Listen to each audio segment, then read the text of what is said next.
Una vida con propósito. Hacemos un recuento. Del día 1 al día 7, el tema general es ¿para qué estoy aquí en la tierra? Del día 8 al día de hoy, 14, el propósito número 1 y tema general, fuiste planeado para agradar a Dios. Hoy es el día 14, cuando Dios parece distante. El Señor ha escondido su rostro del pueblo, pero yo esperaré en Él, pues en Él tengo puesta mi esperanza. Isaías 8:17. Dios es real sin importar cómo te sientas. Cuando las cosas marchan bien en nuestra vida, es fácil adorar a Dios. Cuando nos ha provisto alimento, amigos, familia, salud y alegría. Pero las circunstancias no siempre son tan agradables. ¿Cómo adoramos a Dios entonces? ¿Qué hacemos cuando Dios parece estar a millones de kilómetros de distancia? El grado de adoración más profundo es alabar a Dios a pesar del dolor. Agradecer a Dios durante una prueba, confiar en Él durante la tentación, aceptar el sufrimiento y amarlo, aunque parezca distante. La prueba de la amistad es la separación y el silencio. Cuando estamos separados por una distancia física o nos vemos imposibilitados de hablar,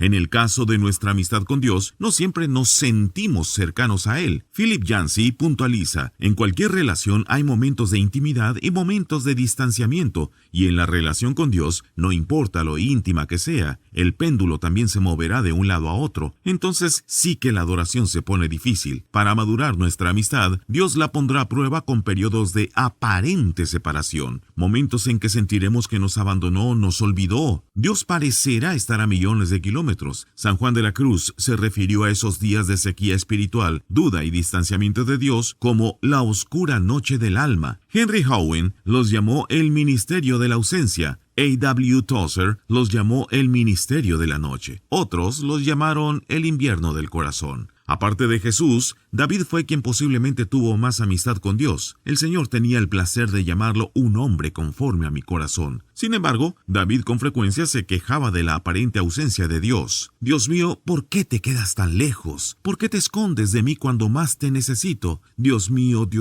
¿por qué me has abandonado? Lejos estás para salvarme, lejos de mis palabras de lamento. ¿Por qué me has rechazado? Por supuesto, Dios en realidad no había dejado a David, como tampoco te dejará a ti. Ha prometido varias veces, nunca te dejaré ni te abandonaré. Pero Dios no te promete, siempre sentirás mi presencia. En efecto, Dios reconoce que a veces oculta su rostro de nosotros. A veces es como si fuera un DEA, un desaparecido en acción en nuestra vida. Floyd McClung lo describe de la siguiente manera: te despiertas una mañana y todos tus sentimientos espirituales han desaparecido. Oras, pero no pasa nada. Reprendes al diablo, pero nada cambia. Realizas tus ejercicios espirituales. Les pides a tus amigos que oren por ti. Confiesas todos los pecados que puedas imaginar y les pides perdón a todos tus conocidos. Ayunas, pero no pasa nada. Comienzas a preguntarte cuánto tiempo durará esta penumbra espiritual. ¿Días? ¿Semanas? ¿Meses? ¿Terminará algún día? Sientes que tus oraciones rebotan en el techo. Al borde de la desesperación gritas, ¿qué me pasa? La verdad es que nada está mal. Es una parte normal de la prueba y la maduración de nuestra amistad con Dios. Todos los cristianos atravesamos esta situación por lo menos una vez y por lo general varias veces. Es dolorosa y desconcertante, pero es absolutamente vital para el desarrollo de la fe. Job no perdió la esperanza cuando no sentía la presencia de Dios en su vida porque tenía esa certeza. Dijo estar convencido de su inocencia porque si me dirijo hacia el este no está ahí, si me encamino al oeste no lo encuentro, si está ocupado en el norte no lo veo, si se vuelve al sur no alcanzo a percibirlo. Él, en cambio, conoce mis caminos. Si me pusiera a prueba, saldría yo puro como el oro. Cuando Dios parece distante, puedes sentir que está enojado contigo o que te está disciplinando por algún pecado. Es cierto, el pecado sí nos puede desvincular de la amistad íntima con Dios. Entristecemos al Espíritu de Dios y apagamos nuestra comunión con la desobediencia, el conflicto con los demás, las múltiples ocupaciones, la amistad con el mundo y otros pecados. Pero este sentimiento de abandono y distanciamiento de Dios no suele tener nada que ver con el pecado. Es una prueba de fe, una que todos debemos enfrentar. ¿Seguirás amando, confiando, obedeciendo y adorando a Dios aunque no sientas su presencia, ni tengas prueba evidente y visible de su obra en tu vida? En la actualidad, el error más común de los cristianos con respecto a la adoración es que buscan una experiencia más que a Dios. Buscan un sentimiento y si lo encuentran, concluyen que han adorado. ¡Qué equivocación! En realidad, Dios suele retirar nuestros sentimientos para que no dependamos de ellos. La adoración no es la búsqueda de un sentimiento, incluso si se trata de uno de intimidad con Cristo. Cuando eras un cristiano en pañales, Dios te dio varias emociones y contestaba tus oraciones inmaduras y egocéntricas para que confirmaras su existencia. Pero a medida que crecemos en la fe, nos aparta gradualmente de esas dependencias. La omnipresencia de Dios y la manifestación de su presencia son dos cosas distintas. Una es un hecho, la otra es un sentimiento. Dios está siempre presente, aunque no estemos conscientes de él. Su presencia es demasiado profunda para medirla con meras emociones. Si Dios quiere que sientas su presencia, pero prefiere que confíes en él, aunque no lo sientas, a Dios le agrada la fe, no los sentimientos. Las situaciones que más apelarán a tu fe serán aquellas cuando tu vida se derrumbe y no puedas percibir a Dios. Fue lo que le sucedió a Job. En un solo día perdió todo, su familia, su negocio, su salud, todas sus posesiones. Fue de lo más desalentador. Por 37 capítulos Dios no dijo nada. ¿Cómo podemos alabar a Dios cuando no entendemos lo que pasa en nuestra vida y Él calla? ¿Cómo mantener el vínculo en medio de una crisis si no hay comunicación? ¿Cómo mantener la vista en Jesús cuando nuestros ojos están llenos de lágrimas? Hagamos lo que hizo Job. Se dejó caer al suelo en actitud de adoración. Entonces dijo: desnudo salí del vientre de mi madre,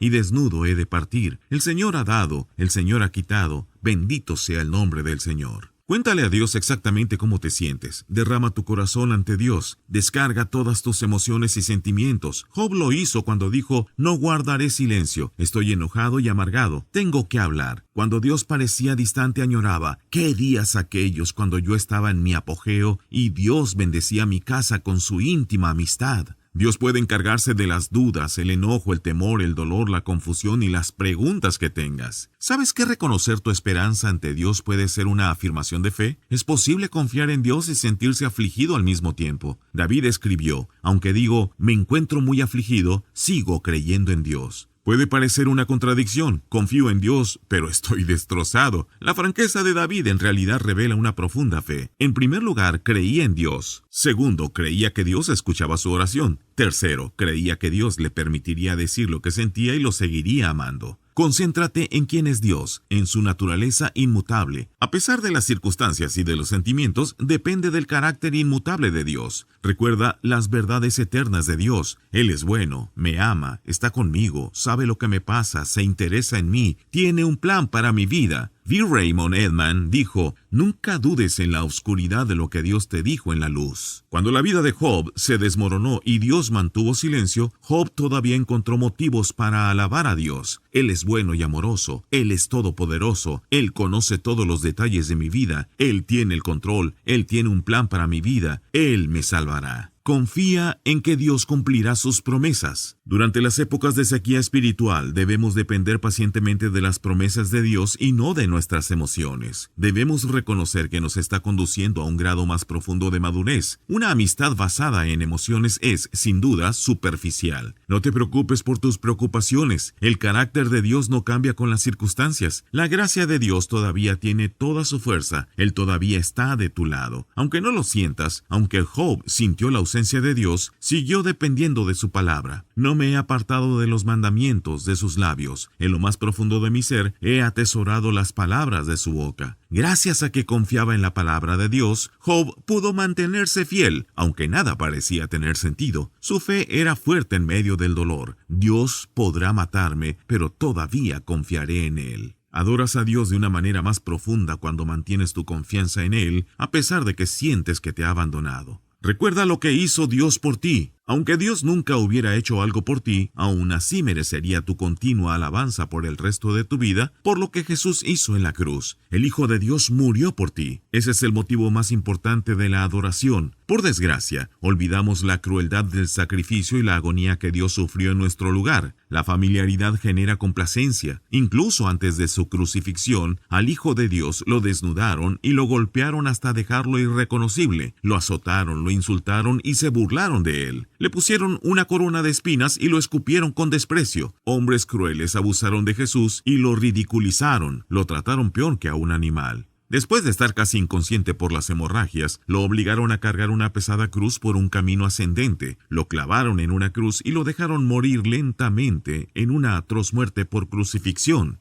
Mientras se desangraba, tuvo que escuchar las burlas y los insultos del gentío que se divertía viendo su dolor, desafiando su afirmación de ser Dios. Además, mientras el Señor cargaba todo el pecado y la culpa de la humanidad sobre su persona, Dios miró a otro lado y Jesús exclamó: Dios mío, ¿por qué me has desamparado? Él pudo haberse salvado a sí mismo, pero entonces no habría podido salvarte a ti. No hay palabras que puedan explicar la oscuridad de ese momento. ¿Por qué Dios permitió y toleró ese maltrato tan espantoso y malvado? ¿Por qué? Para que no tuvieras que pasar la eternidad en el infierno y para que pudieras estar en su gloria para siempre. La Biblia dice: al que no cometió pecado alguno, por nosotros Dios lo trató como pecador, para que en él recibiéramos la justicia de Dios. Jesús dio todo de sí para que tuvieras todo. Murió para que pudieras vivir para siempre. Eso por sí solo ya es suficiente para merecer tu gratitud y alabanza continua. Nunca más te preguntes qué motivos tienes para agradecer a Dios.